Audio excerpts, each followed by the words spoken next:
මම නිලාන් මලිගස්පේ.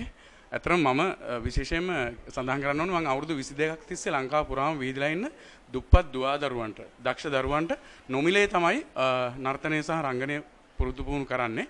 ඉතින් අද වෙනකොට ලංකාව පුරාම පිටරටත් මගේ දරුවෝ දක්ෂතා පෙන්වනවා. ඒ වගේම කියන්න ඕනේ සිංහල සංස්කෘතික මධ්‍යස්ථානයේ එතනට ලොකු පිටුවහලක්. හේතුව තමයි මට මගේ අතේ තියෙන මුදලින් තමයි මේ ළමයින්ට උගන්වන්නේ. මේ පිටිපස්සේ දකින්න ළමයින්ට උගන්වන්නේ මගේ අතේ තියෙන මුදලින්. ඒතකොට ඒ මුදලට සරිලන්න හෝල් එකක් ගන්න තියෙන එකම ස්ථානේ මෙතන. අනික ශාරීරික සහ මානසික සුවය හොඳින් තියෙන තැන තමයි සුදර්ශි ශාලාව සිංහල සංස්කෘතික මධ්‍යස්ථානය.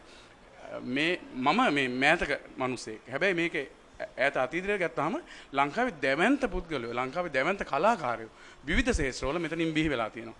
ඉතින් ඔවුන් මෙතනින් ජීවය ලබලා තියෙනවා. ඒ හුස්ම මුළු ලංකාව පුරාම කලා ශේෂ්ත්‍රයට ගිහිලා තියෙනවා. එහෙමනම් මේ වගේ භූමියක් අපි රැක ගන්න ඕනේ අනිවාර්යයෙන්ම. මොකද මේ වගේ තැනක් ලංකාවේ කොහෙවත් නැහැ. මම හිතන්නේ මේ කොළඹ ආසන්නේ. අනික් කාරණේ තමයි අපි කලාකාරයෝ විදියට නිර්මාණ පස්සේ පන්නනවා මිසක් මුදල් පස්සේ පන්නන පිරිසක් නෙමෙයි.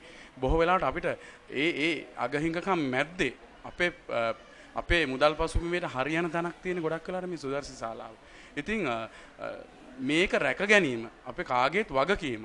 ඒ කියන්නේ කලාකාරයෝ වෙන්න පුළුවන්, කලාවට ආසාව කරන පුද්ගලයෝ වෙන්න පුළුවන්. මේ වගේ තැනක් පිටට නොයා රැක ගැනීම. ඒ කියන්නේ මම හිතන්නේ මේක දකින අහන හැමෝම මේකට සහයෝගය දක්වන්න ඕනේ. මොකද මේ වගේ තැනක් අපි රැකගත්තොත් තමයි අපිට ඉස්සරහදී උනත් නිර්මාණයක් දකින්න. මොකද අපි අහලා තියෙන විදිහට නිර්මාණකාරයෝ ගාව සල්ලි නැහැ. ගොඩක් වෙලාවට කියනවා කලාකාරයෝ බොහොම දුප්පත්, සමහරව කියනවා කලාකාරයෝ හිඟන්නෝ කියලා.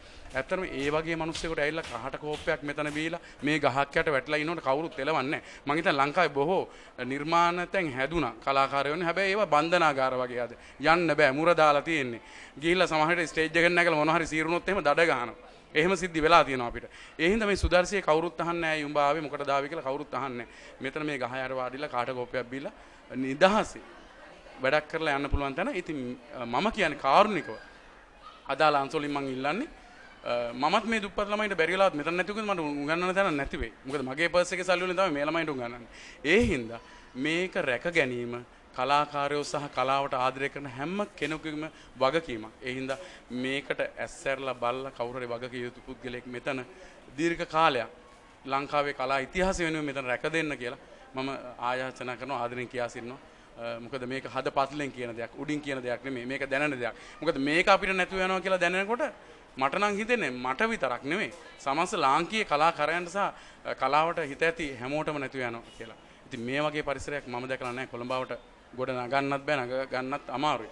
මේක කාලාන්තරයක් තිස්සේ ආපු දෙයක්. ඒ හින්දා මම හිතනවා මෙතන රැක ගැනීම අපි කාගේත් වගකීම, මීට අදාළ සියලු දෙනාගේ ඇස්කම් මේ වෙනුවෙන් යොමු වෙන්න කියලා මම ප්‍රාර්ථනා කරනවා. ඒ වගේම සතුටුදායී දෙයක් මේ වෙනුවෙන් කලාකාරයන්ට නිතර ගැවසෙන තැනක් වෙන්න කියලා මම හිතනවා.